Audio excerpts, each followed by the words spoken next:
Yeah, hi there. These comments are for, let me look. I'm looking for your 4-digit number here that you wrote on your paper. Hold on a minute. I don't see it.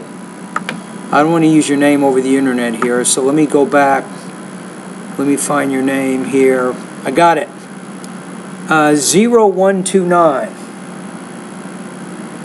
So these comments are for 0129. This is Michael. I am the founder, owner, and the materials writer for the 7-step system to pass a TOEFL IBT. It is an online TOEFL course, but I'm also your English 106 instructor at California State University, San Bernardino. And I want to give you some feedback on your project that you just turned in so you can get a general idea of maybe how you would score and why. And if I have any suggestions for revision or improvement, I will let you know. Okay, so let's take a look at part 1. So assessing the rhetorical nature of book reviews. So it looks like you talk about, you find a book that catches your attention. You talk about why book reviews are helpful, so I thought that was good. You had kind of a creative way to begin that. Your second paragraph, you talk about who reads book reviews and what their expectations are. Now, one thing you didn't do here, you should include in part 1 what you plan to include in your book review. I think that's important. Part 2, let's get to the book review itself. I'm going to number the different paragraphs.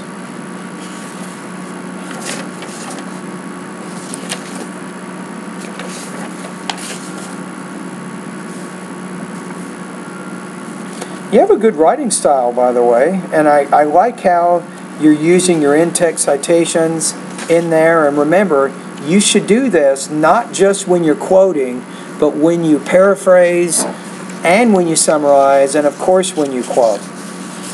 Okay, let's go to your first paragraph. You say, we have all heard controversial topics being debated.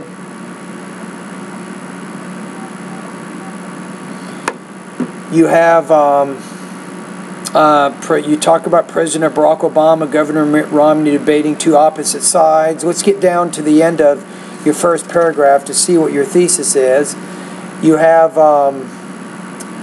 Baumgardner is a feminist activist and author. She's written the novel Abortion and Life, which discusses the controversy behind abortions. In her novel, she acknowledges the pro-choice stance, yet is passionate about women having the choice.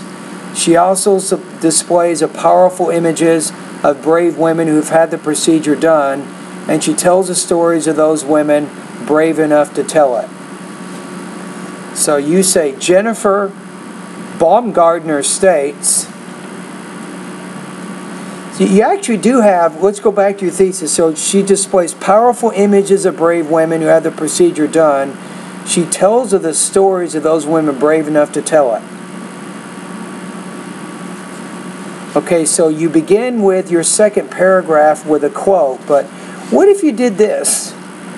What if you make the first line more of a topic sentence, you know, some aspect of the book that you like or dislike, and then use the quote to help support that idea instead of doing it the other way around? You have, along with these many projects, Baumgardner also has a support system for her sister who had an abortion at the age of 16.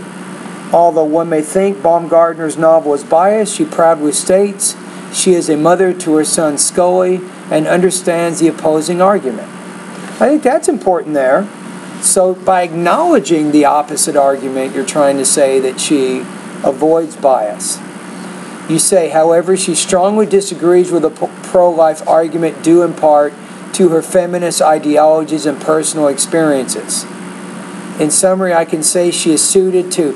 I think you're doing too many things in this paragraph. And what is the topic of the paragraph? I don't even know that because you start off with a quote. So the purpose of this paragraph is not very clear. So remember, to unify a paragraph, you do two things. You state a topic, which is the controlling idea of the paragraph, and then you make sure everything underneath that relates to that idea. That's why it's a little bit problematic to start your paragraph with a quote, because that doesn't really tell the reader what the topic is going to be. So I think that you're doing too many different things in here. You're talking about whether or not the writer is biased.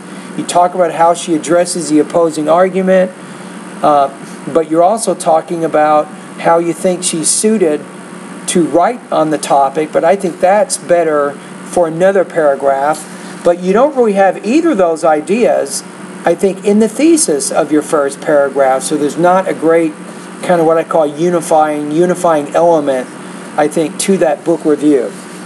Okay, let's go to your third paragraph. You say, if the reader, you say what?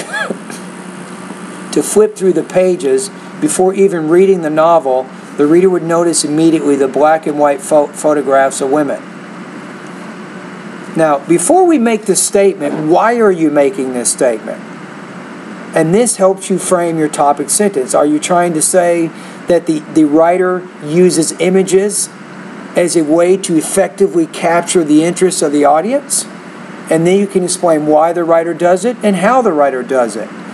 But you're just saying that the reader will notice black and white photographs. You're not saying whether these things are effective or ineffective or ineffective. You have in the middle of the paragraph, the choice of the author's part to include these photographs is a brave yet brilliant one. Why don't you take that idea, flip it more toward the top? So instead of putting your topic in the middle of the paragraph, put it kind of near the first or second line. That way the purpose of your paragraph is clear. So you make a statement and an assertion about the book, and then you back that up with the evidence from the book itself. So that would be my suggestion for paragraph 3. Paragraph 4, you say, after featuring the photograph of a woman proudly wearing, Baumgartner also features a personal story of the woman. So what you're doing is, it's better, I think, to put that assertion in the first line, and then you support that with the evidence from the book itself. But look at what you did in paragraph 5. I mean, if you look at paragraph 5, how is it different from paragraph 4 in terms of topic sentences? Paragraph 5 says, Jennifer Baumgartner definitely provides readers with a novel worth reading. There. That's a claim. You make your claim in the beginning, then you back it up in the middle of that paragraph. So I think your 5th paragraph has a more controlling idea, a better topic sentence than some of the paragraphs before. Okay, now let's talk about your condensed version of the book review. Great vocabulary, tenacious. Right, so I think that's fine. So based on my comments, I think you have a great paper. You have a good writing style. I think you could probably structure the book review itself. It could be more unified. It could have more coherence. You probably need to reframe some of those paragraphs so you state the claim or the topic in the beginning. Then you defend that by using details and evidence from the text to help support what you're trying to say. So you could strengthen it if you did that. So those are my general comments right now on the paper. Now, having said all this, I think that you have a fairly strong essay. I'm not going to give it an A. I'm going to put you at about 86 out of 100. So I think it could be a little better organized, like I said, the second part of it, but still, I think you had a very strong attempt to the assignment. All right, so again, these comments are for 0129.